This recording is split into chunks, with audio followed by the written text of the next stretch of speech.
si on parle maintenant à la phase initiale au niveau des diagnostics des cancers, euh, prenons par exemple le cas des cancers du sein.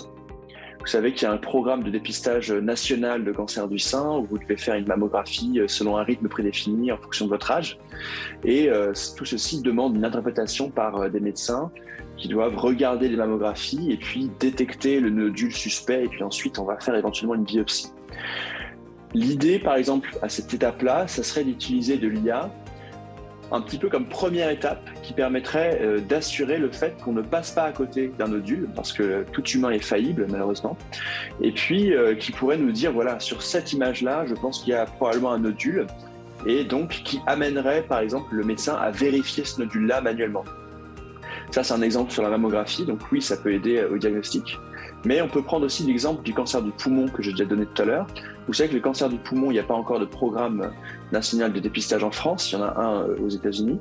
En France, c'est en train d'être évalué. Mais on sait que pour dépister les cancers du poumon, il faut faire des scanners faible dose de tout le thorax. Et la relecture de ces scanners-là, où parfois il peut y avoir des centaines, voire des milliers de coupes, il faut examiner une à une, peut prendre énormément de temps.